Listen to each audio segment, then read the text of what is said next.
सरयू नदी के किनारे बसा रतनपुर का वो गांव देखने में तो किसी खूबसूरत तस्वीर जैसा लगता था, लेकिन उसकी मिट्टी में एक ऐसी खामोशी दबी थी जो किसी का भी कलेजा चीर सकती थी। गांव के बीचों बीच एक पुराना बरगद का पेड़ था, जिसे गांव वाले पुरखों का पहरा कहते थे। उस पेड़ की शाखें जमीन को छू रही थी, जैसे वो मिट्टी से कोई पुराना हिसाब मांग रही हों।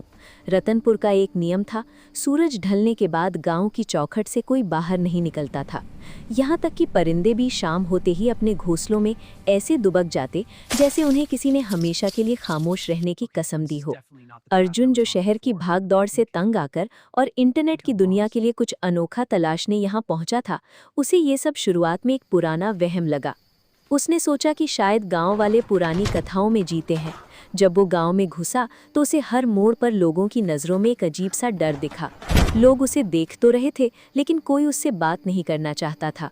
जब वो गांव के एक पुराने ढाबे पर रुका तो वहां के मालिक ने उसकी तरफ एक प्याली चाय बढ़ाते हुए धीमे से कहा, बाबू, यहाँ रात को हवाओं से बातें मत करना, क्योंकि यहाँ हवाओं के भी कान हैं और वो अक्सर जवाब भी देती है।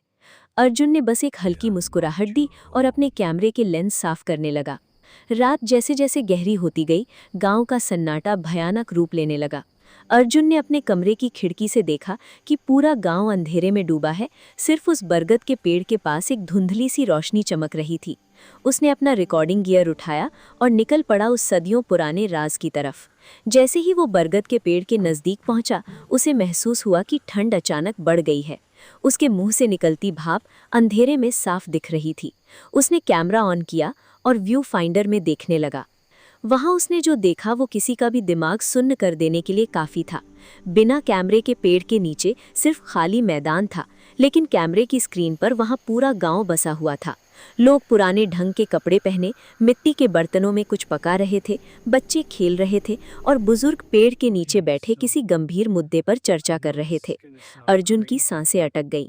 उसे समझ नहीं आ रहा था कि वो जो देख रहा है वो उसका भ्रम है या कोई कड़वी सच्चाई। उसने हिम्मत करके एक कदम आगे बढ़ाया, तभी उस स्क्रीन पर दिख रहे एक बुजुर्ग ने अपना सिर उठाया और सीधा लेंस की तरफ देखा। उस बुजुर्ग की आंखें सफ़ेद थीं और उनमें एक अजीब सा दर्द था। अर्जुन को लगा जैसे उसके दिमाग के अंदर किसी ने चिल्लाकर कहा हो, हमें क्यों परेशान कर रहे हो। अर्जुन वहीं गिर पड़ा। उसे ऐसा लगा जैसे उसके चारों तरफ से अदृश्य लोग गुजर रहे हैं। उन्हें उनके चलने की आहट, उनके कपड़ों की सरसराहट और उनके रोने की धीमी आवाज़ें साफ सुनाई दे रही थीं। वो लोग किसी भयानक हादसे का जिक्र कर रहे थे। वो हादसा जो सदियों पहले हुआ था, जब नदी में आई बाढ़ ने पूरे गांव को सोती हुई हालत में निगल लिया था। अर्जुन वहां से भागा और सीधा मंदिर की सीढ़ियों पर जाकर रुका। वहां बैठे एक वृद्ध पुजारी ने उसे पानी पिलाया और बताया कि ये गांव 2 हिस्सों में बटा है, एक वो जो जिंदा है और दूसरे वो जो मर कर भी यहीं रह गए हैं। ये अदृश्य लोग बुरा नहीं चाहते, वो बस अपना वजूद बनाए रखना चाहते हैं। वो आज भी वही जिंदगी जी रहे हैं जो हादसे से पहले उनकी थी। पुजारी ने कहा कि जब तक उन्हें कोई देखता नहीं वो शांत रहते हैं, लेकिन तुम्हारे कैमरे ने उनकी उस दुनिया में दखल दे दिया है। उनकी आत्माएं अब भी उसी बरगद को अपना घर मानती हैं, क्योंकि वही एक चीज़ है जो उस बाढ़ में नहीं गिरी थी। अगली सुबह जब सूरज की पहली किरण रतनपुर पर पड़ी, अर्जुन ने अपना सामान समेटा। उसने रात की रिकॉर्डिंग देखने की कोशिश की, लेकिन पूरा मेमोरी कार्ड अपने आप फॉर्मेट हो चुका था, जैसे उन आत्माओं ने अपनी पहचान का कोई सबूत पीछे छोड़ना मुनासिब न समझा हो। जब वो गांव से बाहर निकल रहा था, उसने पीछे मुड़कर उस बरगद के पेड़ को देखा। दिन की रोशनी में वो बस एक साधारण पेड़ लग रहा था, लेकिन अर्जुन अब जानता था कि जब रात का अंधेरा गहराएगा, वहां फिर से वही अदृश्य दुनिया आबाद हो जाएगी।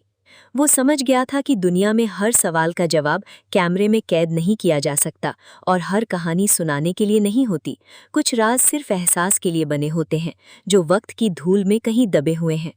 आज भी अगर कोई अनजान मुसाफिर रतनपुर में रात बिताता है, तो उसे बरगद की सरसराहट में लोगों के हंसने और रोने की आवाज़ें सुनाई देती हैं, जो ये याद दिलाती हैं कि मौत सिर्फ शरीर की होती है, यादों की नहीं।